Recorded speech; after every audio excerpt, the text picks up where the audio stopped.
Now, I've been painting miniatures since the 1980s, off and on, back when advanced techniques meant not spilling your chestnut wash all over your mum's rug, and goblin green bases were the absolute pinnacle of high fashion. And after all these years, all these decades of chasing perfection, learning every new trick, every new tool, every new paint range, and still not being particularly good at it, I finally realised something that entirely flips the way I think about painting miniatures. The best results I've ever achieved have always come from doing less. Not more, not bigger, not more fancy, just less. And today I want to show you exactly what I mean, because this revelation has not only improved my work rate, but it's solidified my style and actually made me enjoy painting more than ever before.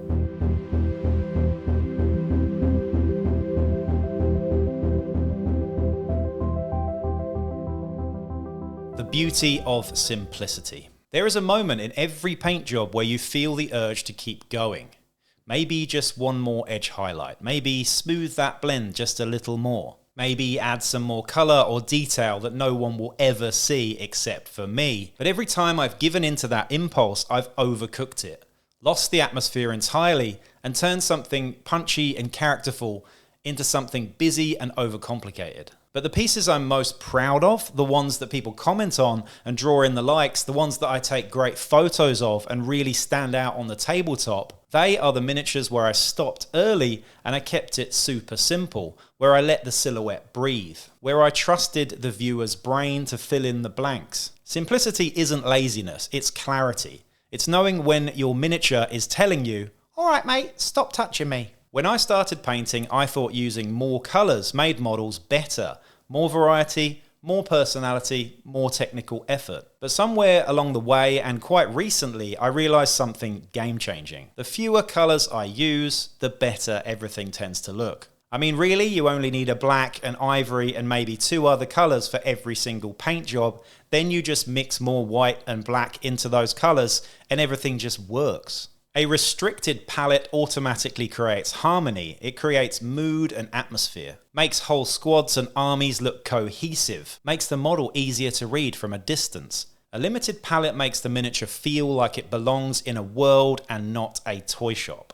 And on the tabletop, a model with a few well-chosen complementary colours will always look better than one painted with a bazillion edge highlights. Atmosphere beats neatness, vibe beats effort, and soul beats technique. Negative space and volumetric lighting.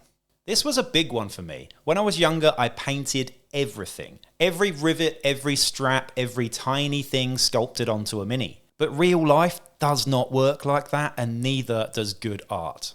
Negative space. The areas you leave dark or barely touched is just as important as the areas you paint. Letting parts of a miniature sink into shadow gives your eyes somewhere to rest. It creates contrast. It creates drama. It tells a story. And then there's volumetric highlighting.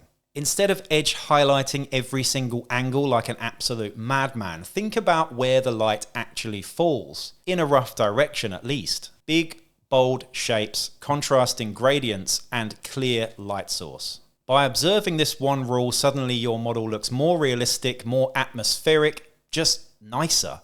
And all of that comes from doing less, not more. Winning the tabletop, not the cabinet. Here's something I learned the hard way. A miniature that wins a painting competition might actually look terrible on the table. Competition pieces are designed for close-up, perfect lighting, editorial and controlled environments. But on the table, amongst your terrain in dimmer lighting, they can stick out like neon signs. Your tabletop miniatures need different things. Strong silhouettes, punchy contrasts, consistent colours, realistic textures, and a look that matches your terrain and your world. Once I prioritized tabletop presence over close-up smoothness, everything just clicked. Suddenly, my warbands and gangs and armies felt like they actually belonged in their own environment. And again, it came from doing less. Realism, weathering, and grimdark. Realism is messy. Life is messy.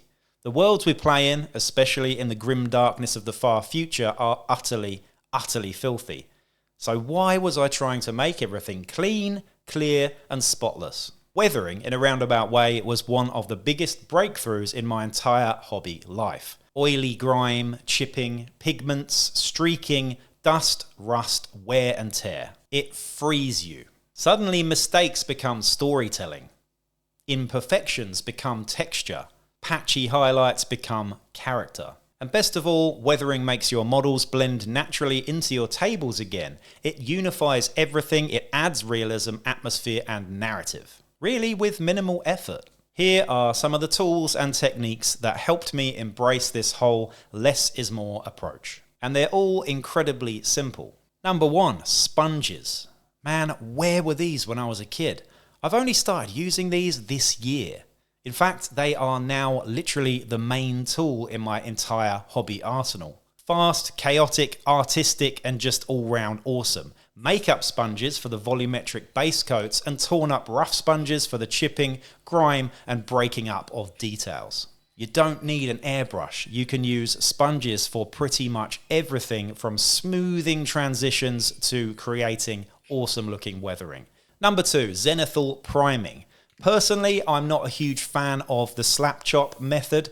I don't like the typical greyish mid-tone shadow, but simply priming from black underneath to white or an off-white from above and then using a select few contrast paints is definitely a simple and instant way of lighting a miniature in a realistic way. It makes the rest of the painting faster, gives you a real sort of backbone on where lighting is as well, and everything is just more coherent. Number 3, underpainting. Using complementary shadows via underpainting is also huge and adds rich depth to any colour. Just go and have a butcher's at any colour wheel and pick 2 opposites or thereabouts and have a play with it. Fantastic atmosphere from the very beginning. Number 5, unifying your bases. Now, I do a lot of Necromunda and every single one of my Necromunda miniatures has the same bases. They are shared tones, shared dirt, shared world, instant army and gang cohesion. If you keep all your bases strong and punchy and bold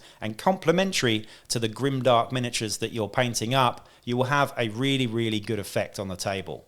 Number 6, of course, it's oils and enamels, the great problem solvers. Blend effortlessly, add grime, tint, wash, filter. The long drying time makes for super forgiving work. When in doubt, oils will help you out.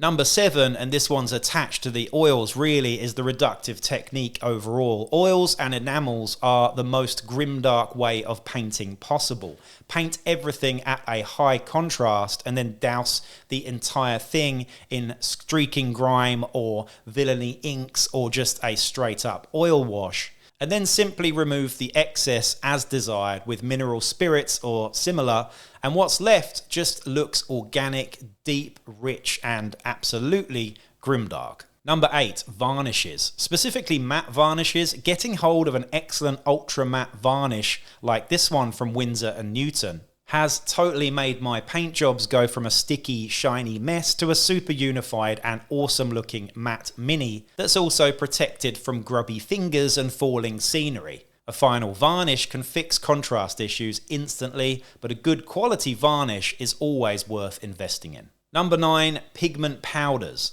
Dust, dirt, ash, applied in seconds. Nothing sells realism like pigment powders. They are easy to apply and manipulate, they achieve great looking results, and can be mixed with water or even alcohol to make cool contrasting washes with a dry, dusty finish. Number 10 is photography. This one surprised me. You really do learn a lot more about your own painting by photographing your minis than by repainting them. Cameras reveal contrast issues, color imbalances, focal points, all the stuff your eyes ignore. And often the mistakes that you made in painting will never show up in this step. And actually this is when you realize that you probably could have skipped even more steps and achieved similar results. So after 35 years of painting, here's the truth I wish I learned earlier. Your miniatures don't need more work, they need the right work.